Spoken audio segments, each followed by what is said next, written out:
Hello friends, welcome to the success Kendra. Friends, इस video में हम लोग 2380 पोस्ट पर बिहार फायरमैन का जो एग्जाम 27 मार्च 2022 को लिया जाएगा।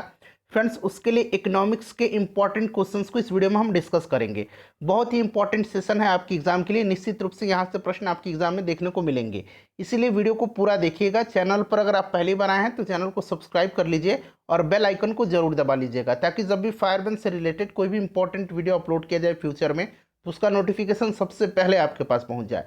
तो चलिए फ्रेंड्स, बिना देरी किए हुए आज का सेशन स्टार्ट करते हैं। फ्रेंड्स, प्लीज वीडियो को लाइक और शेयर जरूर कर दीजिएगा। तो फ्रेंड्स, आज के सेशन का पहला प्रश्न देखिए। पहला प्रश्न है कि भारत में निर्धनता रेखा का आकलन किसके द्वारा किया जाता है।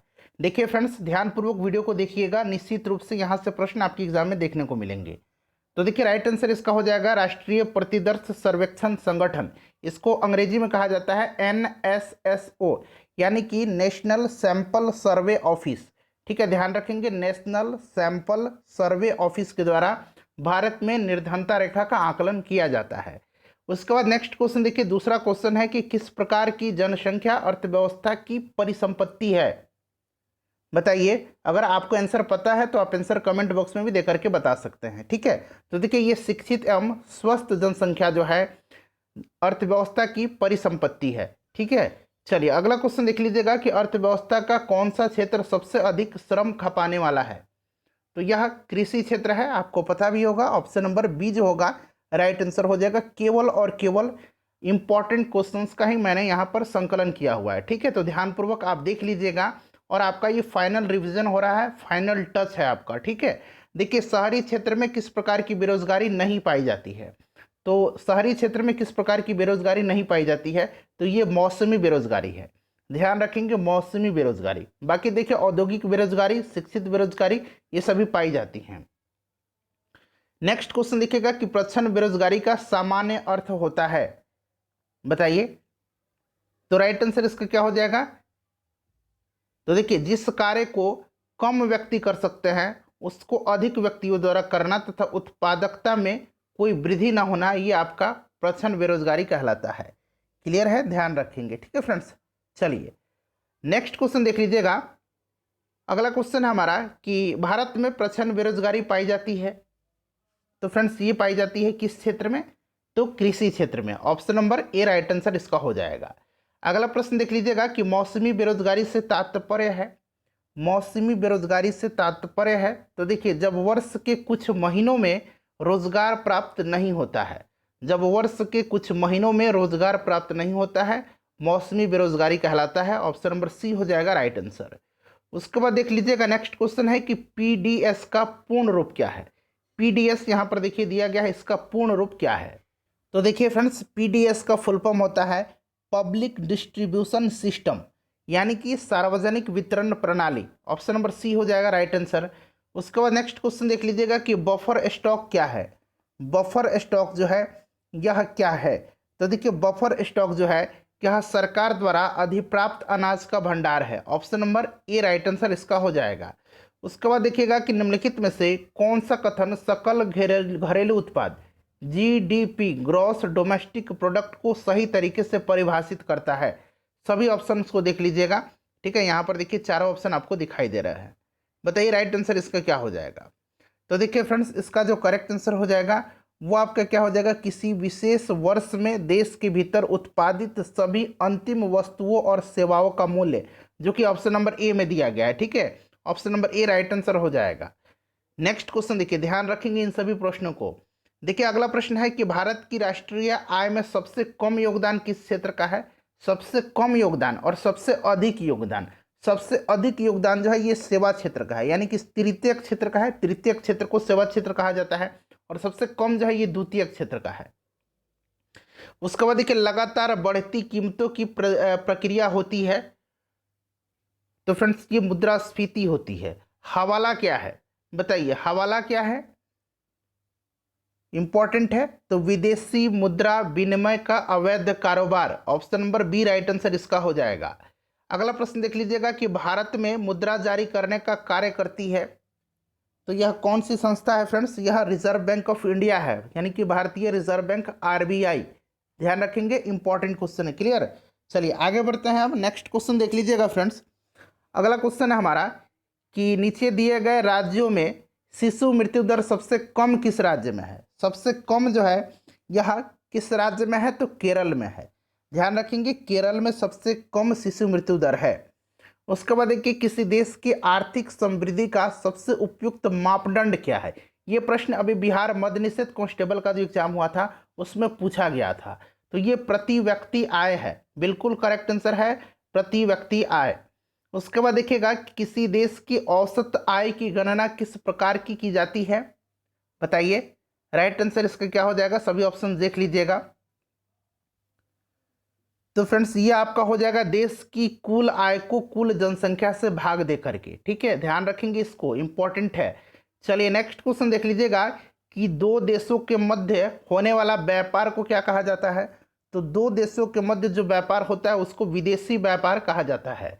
वैश्वीकरण क्या है, वैश्वीकरण जो है क्या है, देखिए यहाँ पर सभी ऑप्शंस आपको दिए गए हैं, बताइए वैश्वीकरण क्या है। तो देखिए फ्रेंड्स, वैश्वीकरण जो है विभिन्न देशों के बीच परस्पर ये क्या है, संबंध है, ठीक है। तो विभिन्न देशों के बीच परस्पर संबंध और तीव्र एकीकरण, यानी कि ऑप्शन नंबर इसका सी राइट आंसर हो जाएगा। उसके बाद देखिएगा कि बहुराष्ट्रीय कंपनियों के निवेश का रास्ता। तो देखिए बहुराष्ट्रीय कंपनी क्या होते हैं, तो जिनके व्यापार एक से ज़्यादा देशों में फैले हुए हैं उनको बहुराष्ट्रीय कहा जाता है। ये प्रश्न भी पूछा गया था मद्य निषेध कांस्टेबल में। और बहुराष्ट्रीय कंपनियों के निवेश का जो रास्ता है ये क्या हो जाएगा, बताइए फ्रेंड्स, राइट आंसर इसका क्या हो जाएगा। तो देखिए उपरोक्त सभी जो है इसका करेक्ट आंसर हो जाएगा, ठीक है। दूसरे देशों में कारखाने स्थापित करना, स्थानीय कंपनी के साथ संयुक्त उत्पादन करना और स्थानीय कंपनी को खरीदना, ऑप्शन नंबर डी उपरोक्त सभी हो जाएगा। उसके बाद देखिए बहुराष्ट्रीय कंपनियों का प्रमुख उद्देश्य क्या है, बताइए। तो अपने सामान और सेवाओं को विदेश में बेचना ये भी है, व्यापार को विदेश में फैलाना ये भी है, और लाभ अर्जित करना तो है ही। तो उपरोक्त सभी हो जाएगा।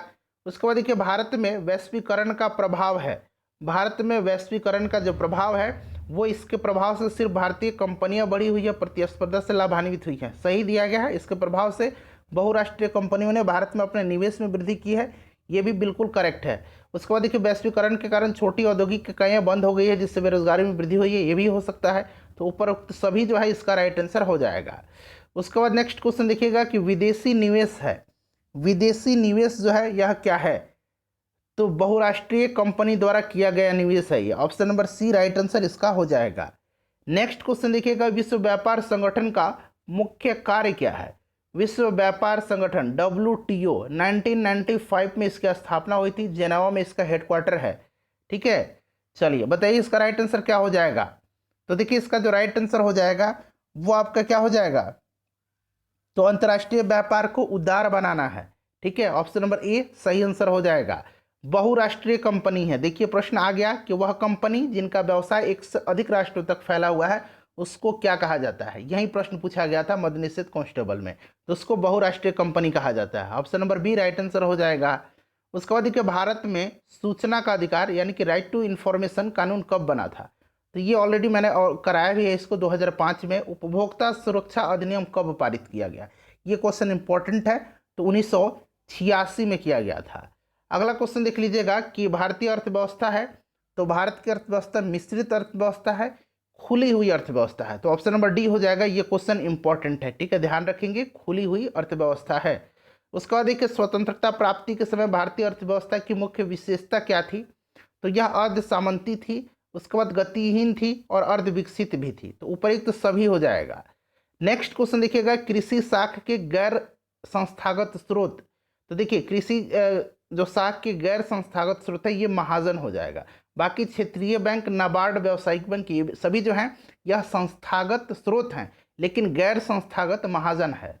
उसके बाद देखिएगा कि 12वीं पंचवर्षीय योजना की अवधि, ये आखिरी पंचवर्षीय योजना थी, इसकी अवधि 2012 से 2017 तक रही थी। नेक्स्ट क्वेश्चन देखिएगा कि मुद्रास्फीति की स्थिति में वस्तु का मूल्य।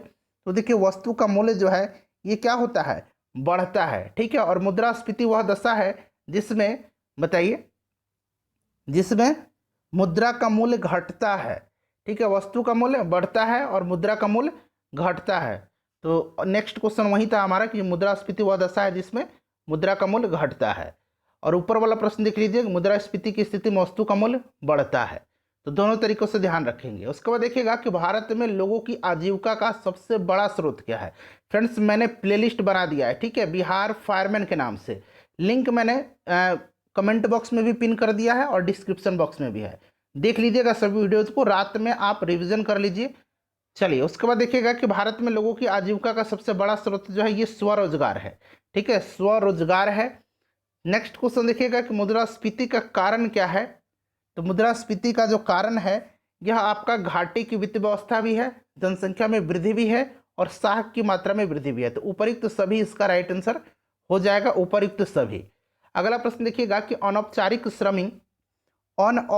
श्रमिक जो है यह क्या हो जाएगा। तो क्षेत्रों में कार्यरत होते हैं, ये क्षेत्रों में कार्यरत होते हैं।